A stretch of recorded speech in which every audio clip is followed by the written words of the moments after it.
El siguiente programa es apto para toda la familia. No contiene escenas de sexo ni violencia.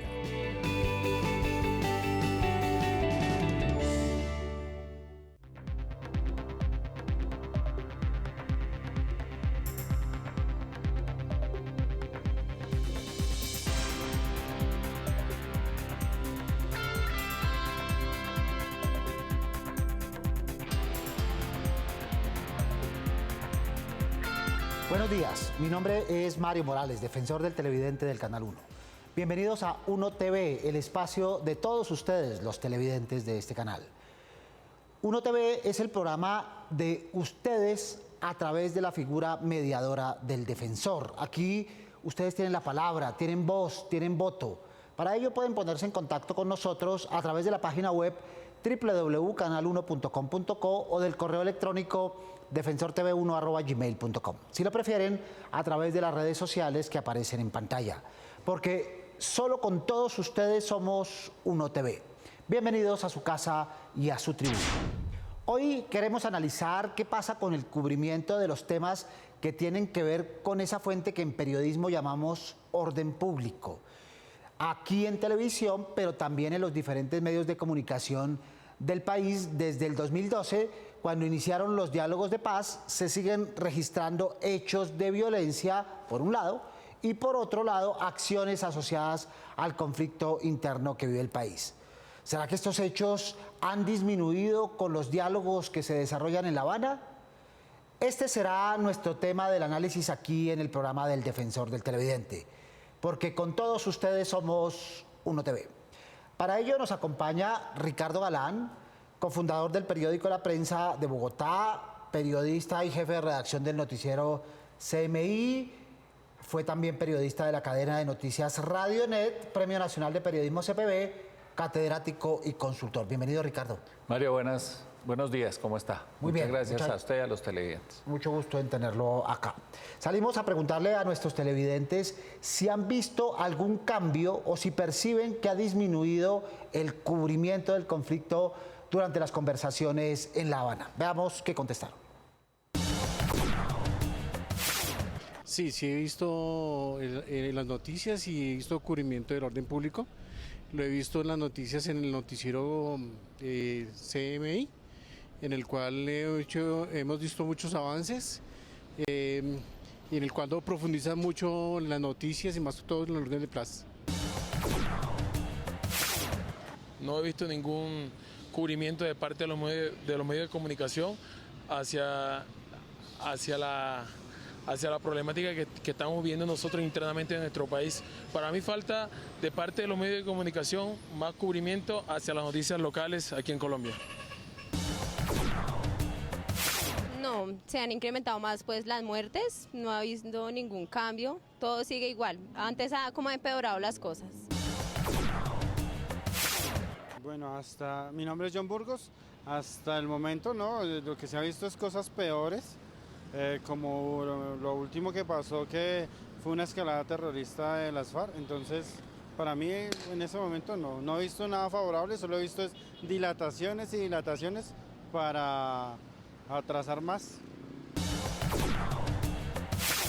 La verdad no, o sea, todo el tiempo dicen la noticia y la noticia y la noticia, pero no, la verdad a mí no me queda nada claro. Bien, hay un cierto grado de confusión, la gente asocia una cosa con la otra, la lentitud de los diálogos, con el problema del conflicto, con el problema de la violencia, con el problema de la percepción. A mí me parece normal, natural, porque es su entorno, que la gente no tenga claro, y justamente para eso estamos aquí, para tratar de dar un poquito de claridad, Ricardo. Sí, la sensación que le queda a uno cuando escucha estos testimonios es que la gente no tiene claro lo que está pasando. Me parece que siguen relacionando los hechos de violencia con las FARC y no necesariamente lo que estamos viendo en los últimos meses en televisión tiene que ver con eso. Creo que ha aparecido en la televisión especialmente más noticias sobre la violencia cotidiana, sobre la violencia urbana, y la gente no está separando una cosa de la otra. Y ese puede ser el primer problema. En el pasado, nuestros padres, nuestros abuelos hablaban de la época de la violencia, esta violencia bipartidista. hoy también la gente puede estar pensando que la violencia es todo y es lo mismo. Sí, porque como hubo una época bastante larga en la cual de todo tenía culpa la guerrilla, así como los que tenemos hoy algo más de 40 años nos tocó hablar de la violencia del narcotráfico, del cartel de Medellín como unos 10 años, algo del cartel de Cali mezclado, y las últimas generaciones solo han venido yendo a hablar de las FARC, las FARC, las FARC. Me imagino que siguen relacionando cualquier hecho de violencia con eso.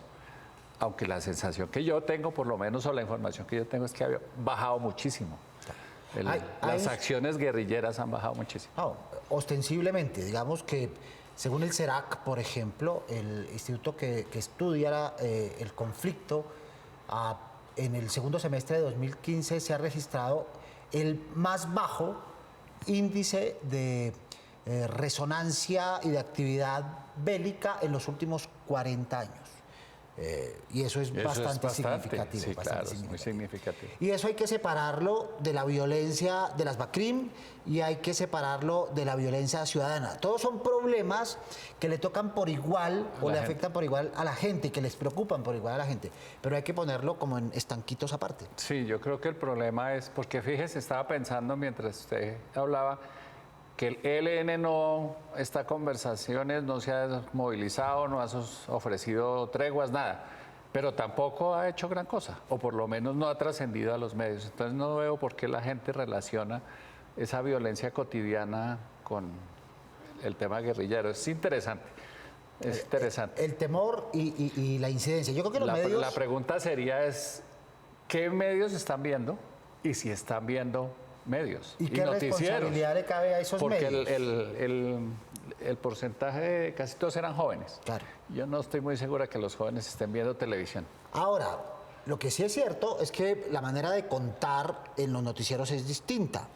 En pleno proceso de paz, que sigamos metiendo imágenes de archivo de combate de hace 15 años, 12 años, eso habla de una tendencia ideológica, ¿cierto? Y eso habla de una pequeña perversión periodística con un grado de intencionalidad ideológica, ¿o no? Pues depende de la estación que uno vea.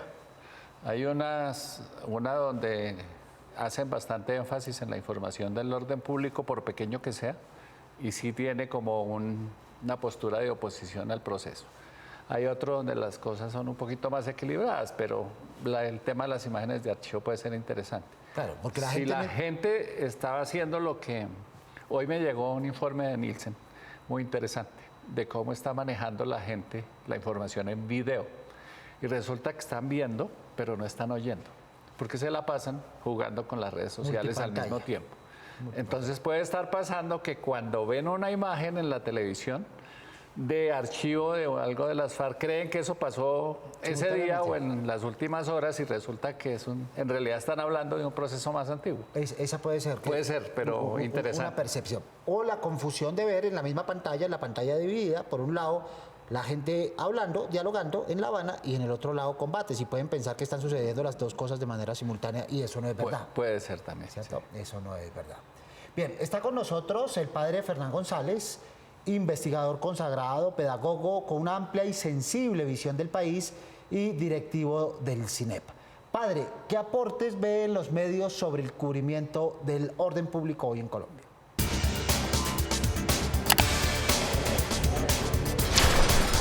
Los diálogos de paz están encaminados al cese del conflicto armado. No están encaminados a terminar con la violencia en general. Hay una serie de violencias que siguen y van a seguir después del acuerdo de La Habana, porque hay muchos eventos violentos que no están cubiertos por el conflicto armado, sino que tienen otra dinámica distinta. Yo creo que hay que diferenciar, digamos, que lo que se pacta en La Habana es simplemente el cese del conflicto armado entre la FARC y el gobierno, pero no significa el fin de la violencia en general. Va a seguir la violencia doméstica, la violencia de las pandillas, la violencia de borrachos, de las peleas en los barrios. Eso no se va a acabar con que se firme o no se firme el proceso el acuerdo de la paz, el acuerdo de paz en La Habana. ¿No? Porque ese es un encuadre muy interesante, tiene ¿verdad? Toda la razón, hay una posición editorial. Claro, hay una posición editorial y es, ¿seguimos narrándonos como adversarios, como enemigos o nos narramos como país? ¿Nos seguimos narrando como vencedores y vencidos, ¿no? Como enemigos irreconciliables, o nos comenzamos a narrar como conciudadanos posibles si llegamos al acuerdo? Yo creo que el deber del periodismo y de los medios de comunicación es cuestionarnos la realidad y tratar de acercarnos lo más posible a lo que llamamos o consideremos que es la verdad de lo que está pasando. Y ser claros en la postura editorial que tomemos como medio de comunicación. Es un poco el lío lo que no pasa con la televisión. Por la tradición de la manera como se maneja la televisión o se ha manejado la televisión en Colombia, la televisión tiende a parecer imparcial sin serlo y no asume una posición editorial clara como sí la tienen los periódicos, por ejemplo, que uno sabe el espectador qué piensa, el tiempo que piensa, el siglo que piensa, el colombiano, digamos, es más fácil detectar una postura editorial. Creo que en este tema de la paz sería interesante que los directores fueran claros en su postura editorial, por lo menos uno sabe a qué atenerse. ¿Usted ha notado cambio entre agosto de 2012 para atrás y agosto de 2012 para acá? Empezó siendo un proceso en el cual los medios todos estaban muy escépticos y es natural, ningún proceso de los que se habían hecho en los últimos 20 años había funcionado y algunos han ido ganando confianza en el proceso y dándole más chance, digamos, a la paz que a la guerra.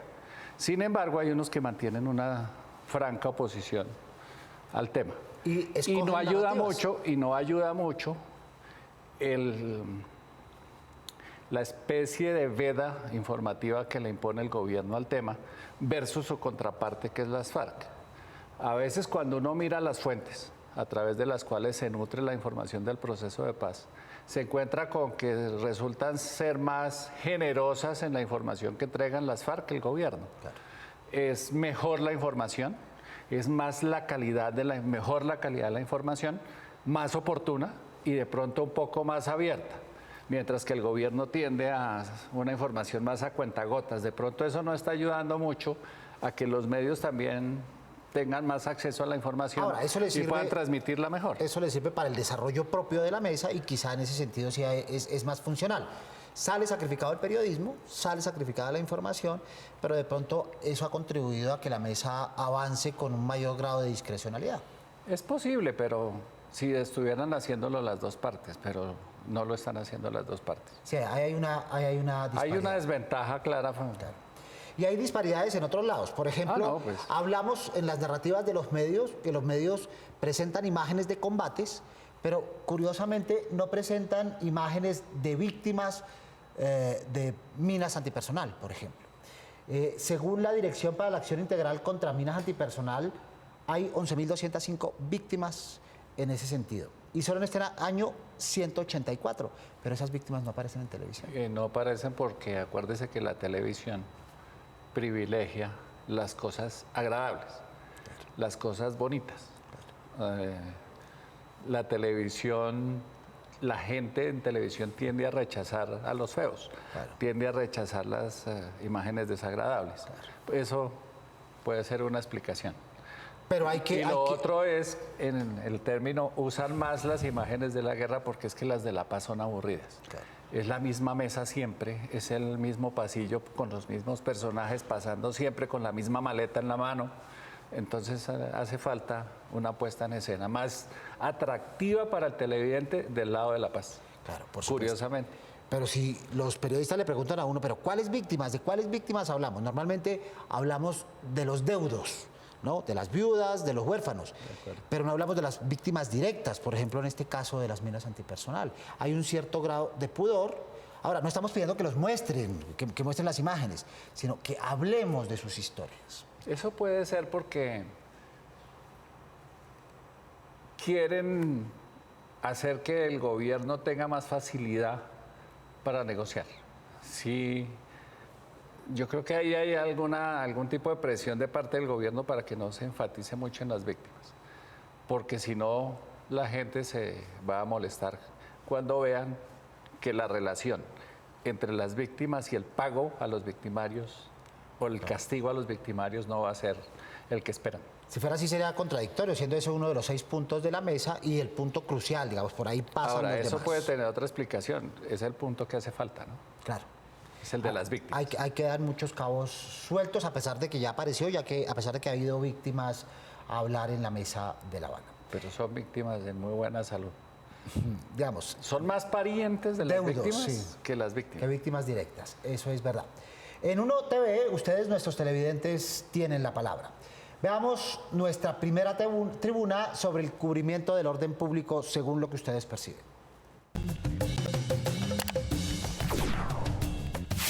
Muy buenas tardes, mi nombre es Leonte Muñoz, yo me quejo ante el defensor del televidente del Canal 1 referente al cubrimiento de medios del orden público en el país.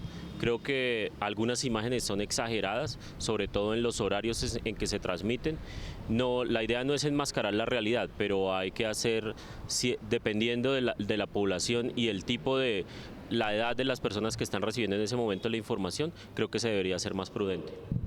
Eso tiene muchos orígenes. El primer origen es la formación del periodista. Por un lado al camarógrafo, por otro lado al periodista. Por un lado escribe el periodista y por otro lado tapa un editor, ¿verdad? Entonces hay dos narrativas completamente distanciadas y pues uno trabaja con imagen y el otro trabaja con palabras y no se encuentran. Esa sería una parte. Pero cuando hay aprovechamiento de la imagen espectacular, de los combates, de los heridos, de las sirenas, pues ahí estamos hablando de una perversión y esa sí podría ser completamente intencional. Es que la televisión es espectáculo. No olvidemos que la televisión es un medio que ataca más al sentimiento y a la pasión que a la inteligencia, que al pensamiento.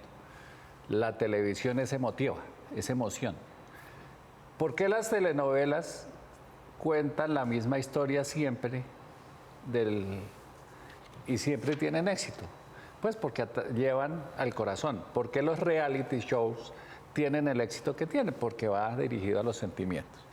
Un poco los noticieros acuden a lo mismo, a preferir aquellas imágenes que conmueven, que hacen que se mantenga todo el tiempo el televidente pegado de la pantalla. Claro, es la esencia de la televisión. Mientras entendamos es espectáculo. Rating por atención, sí, por tensión, por respiración, ¿no? Por Siempre. Presión arterial, Siempre. que es como se miden hoy las audiencias, pues vamos a tener esa enorme dificultad. Siempre. No, y cuando se medían de otra manera también, o sea, siempre el rating es por encima. Finalmente, los canales de televisión o las estaciones de televisión o las programadoras de televisión pues son empresas con ánimo de lucro. Claro. Y hemos acostumbrado a nuestras audiencias a eso. Hoy los noticieros particularmente recurren más a los hechos violentos, esa pseudocrónica roja del arranque, que nunca, ¿verdad? Es lo que le pasa a uno, Mario, cuando va al exterior y pone en Europa, por ejemplo, va a una Europa y prende el televisor y ve que las noticias son la economía. Es lo importante, algún pronunciamiento político súper sereno, un debate, y compara con lo nuestro, son culturas diferentes. Nosotros venimos de una cultura de violencia, pues finalmente ¿cuántas generaciones ya? Las últimas 3 o 4 generaciones han venido marcadas por la violencia. Entonces, como que nos hace falta una dosis diaria de violencia para estar tranquilos, para ponernos a tono, una dosis de cafeína. La adrenalina, correcto. Sí, muy bien. La pregunta es si hay paz, ¿qué van a informar en la televisión? Claro. El replanteamiento de la agenda, de las rutinas y de las prácticas, ¿verdad? Claro. A ese propósito, Ricardo, una cosa es que el gobierno esté dialogando y que se habla de desescalamiento del conflicto. Pero en estos tiempos, donde todavía hay escaramuzas, hay dificultades, hay roces, está el ELN, hay facciones de otras guerrillas, etcétera, ¿hay cubrimiento del conflicto mientras hay diálogos de paz? ¿Ha habido cubrimiento del conflicto? Yo siento que ha bajado. O sea, hay periodistas asignados a la fuente todavía y hay unos periodistas asignados a la fuente de paz. Hay una fuente nueva hoy que se llama Paz y hay unos periodistas especializados en el tema. Pero ha bajado la cantidad de información que se produce frente a eso. ¿Qué me preocupa? que en los noticieros del mediodía, por ejemplo, que son los familiares, los que más audiencia familiar tienen, encontraron un nicho nuevo que se llama la información policial. Y entonces están dándonos todos los días, transmitiéndonos todos los días asaltos a droguerías, asaltos a tiendas, a supermercados. Y yo no sé hasta dónde estamos reemplazando una cosa con la otra. Veo que la gente no está separando los dos temas, pero sí se está haciendo una pedagogía de cómo asaltar un supermercado. Y cómo es la inseguridad de las noches. Y eso aumenta la percepción, entonces, aún si no aumentan las cifras. No les sobra razón a algún alcalde que dice que el problema es de percepción, porque si todos los días en la televisión estamos mostrando que roban la tienda, que asaltaron una droguería, pues la percepción es que es un mundo invivible. Claro. Y pues sí, es difícil, pero tampoco pues tan... Sobre todo cuando los índices reales hablan de bajas. De la disminución en muertes violentas, por ejemplo. Por ejemplo. ¿Verdad? Que es un hecho constatable, según la misma policía. Así es. ¿Verdad? Muy bien, incorporemos a este diálogo al padre Fernán González, para saber qué aportes nos hace a este respecto.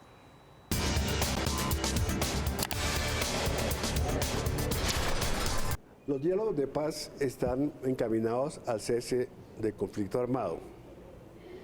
No están encaminados a terminar con la violencia en general. Hay una serie de violencias que siguen y van a seguir después del Acuerdo de La Habana, porque hay muchos eventos violentos que no están cubiertos por el conflicto armado, sino que tienen otra dinámica distinta. Yo creo que hay que diferenciar, digamos, que lo que se pacta en La Habana es simplemente el cese del conflicto armado entre la FARC y el gobierno, pero no significa el fin de la violencia en general. Va a seguir la violencia doméstica, la violencia de las pandillas, la violencia de borrachos, de las peleas en los barrios. Eso no se va a acabar con que se firme o no se firme el proceso el acuerdo de la paz, el acuerdo de paz en La Habana. ¿Seguirán las alteraciones de orden público? No, tiene razón el padre. Mire, nosotros pareciera ser que sí somos una cultura violenta. Este fin de semana hubo 260 riñas en Bogotá y murieron 10 personas en riñas. Riñas de borrachos, de barrio, porque estaban tomándose unos tragos y piropearon a una muchacha que pasaba y era la novia de alguno. Es impresionante la tendencia que tenemos a reaccionar violentamente. Lo que dice el padre es cierto. Estamos solucionando un problema que, con todo lo dramático que parece, es el machito. Sí. Porque el problema grande es la violencia que empieza en la casa. La violencia familiar. Que es la más grande en número. En número y en... cada vez en virulencia y en las consecuencias que tiene. Que todavía el Día de la Madre, el Día del Amor y la Amistad y la Navidad sigan siendo las fechas más violentas entre familiares, eso nos tiene que llevar al diván del psiquiatra. Así es. ¿Verdad? Así es. Por esa enorme preocupación que suscita sobre el comportamiento que los colombianos tenemos. Así es. Nos encanta la polarización, nos encanta la peleadera, y si no estamos chocando, como que nos hace falta. Entonces, si hay dos líderes políticos que después de muchos años de pelearse reconcilian, sale otro o nos inventamos alguna cosa relacionada con el fútbol, relacionada con cualquier fenómeno, pero siempre tendemos a buscar reacciones violentas. Muy bien. Es importante que los televidentes sepan que si se firma el acuerdo entre la guerrilla, el país va a cambiar sustancialmente en aquellas regiones donde tradicionalmente, históricamente tenía influencia la guerrilla y donde tradicionalmente se consideraban como zonas rojas. Pero en el resto del país el cambio no va a ser muy grande, no debemos generar la expectativa de que el país va a cambiar sustancialmente y que de la noche a la mañana estaremos cerca de quedar convertidos en el paraíso terrenal, ¿verdad? ¿Sabe que yo no creo que los cambios vayan a ser tan grandes allá? Donde van a ser grandes es en ciudades como Bogotá. Fíjese en esto. Allá mal que bien, la autoridad era la guerrilla. Y mal que bien funcionaba como la autoridad. Y eso va a seguir siendo así porque políticamente van a seguir teniendo el dominio territorial. El problema se nos va a venir a las ciudades cuando tengamos que empezar a aprender a convivir con esas personas que nos agredieron, o eso creemos, durante tantos años. Cuando tengamos que aceptar que nuestros hijos estudien con los hijos de ellos. Cuando tengamos que acostumbrarnos a que montan en el mismo bus, cogen el mismo taxi y van a los mismos teatros a ver las mismas películas. Me parece que ahí es donde hay que hacer una pedagogía inmensa, porque no estamos acostumbrados, no sabemos perdonar. Y a mí me preocupa que eso termine siendo el gran problema. Yo comparto completamente esa inquietud, pero me queda otra y es reinserción y reconciliación. ¿Sería también sacarlos de su hábitat? Guerrillas que estuvieron 3 décadas en el monte, digamos, solo por razones humanitarias sería conveniente traerlas a las ciudades. No sacarlos, pero el proceso natural que uno esperaría es que ellos quieran venirse a vivir aquí. Después de 20 años en el monte, usted si quiere ir a ver si vivir en Bogotá es tan bueno como dicen, o en Medellín, o en Cali, o en Barranquilla, en Bucaramanga, en cualquier parte. Yo no creo que por el hecho de haber sido guerrilleros haya que condenarlos a vivir siempre allá. Ellos decidirán. Si ellos lo quieren, claro. Digamos, el Y al país revés, es de tampoco- ellos. tampoco También traerlos a las malas acá. El país también es de ellos. Y allá es de nosotros. O sea, también podemos irnos nosotros En a vivir eso allá. consiste la reconciliación. En eso consistiría la reconciliación. El problema es si somos capaces. Bien, mutuamente Ajá, de de compartir. Bien, invitemos a nuestros televidentes en nuestra segunda tribuna a intervenir en esta charla.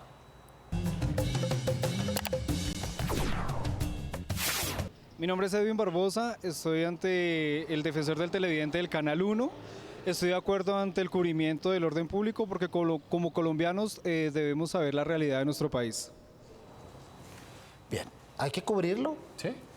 Ahora, lo de orden público en Colombia es muy particular, ¿verdad? La fuente realmente es una fuente judicial, como en otro país. Aquí la llamamos Mario, de orden es el público. único país donde existe la fuente. Claro, porque tocó dividirla, había tantos hechos de violencia judicial y de orden público que hubo que partirla. Pero es que para empezar el nombre es equivocado, porque es desorden público, no orden público. Ese fue copiado del lenguaje castrense, ¿verdad? De hablar de orden público. Eso en la vida real son reporteros de guerra.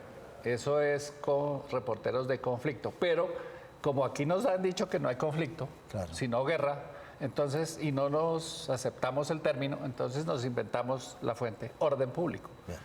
Y es el único país del mundo que tiene esa fuente. Bien. Los demás son... No, fuente judicial. Judiciales. Judicial.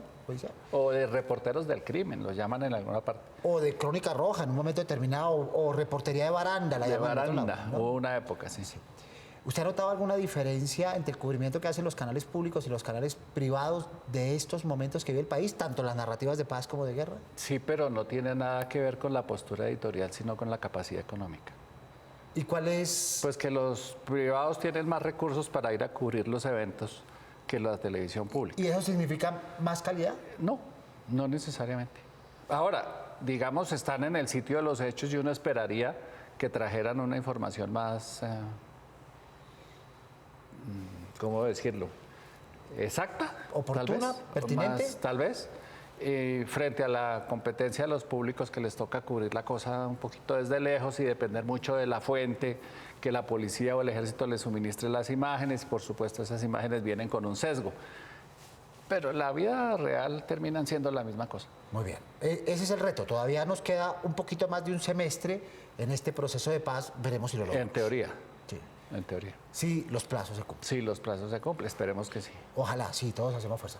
Ricardo, muchas gracias por acompañarnos. A usted por la invitación. Muchas gracias, Mario. Y a todos ustedes, televidentes del Canal 1, los esperamos todos los sábados a las 10:30 de la mañana en la cita.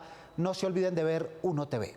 Prográmense con nosotros. Pueden escribirnos desde la página web www.canal1.com.co o desde el correo electrónico defensortv1@gmail.com. Si lo prefieren, acercarse a la Avenida El Dorado, 85D55, local 107 en Bogotá.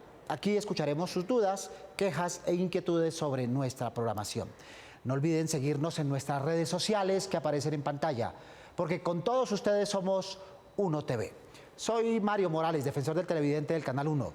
Nos vemos el próximo sábado, Dios mediante. Feliz fin de semana.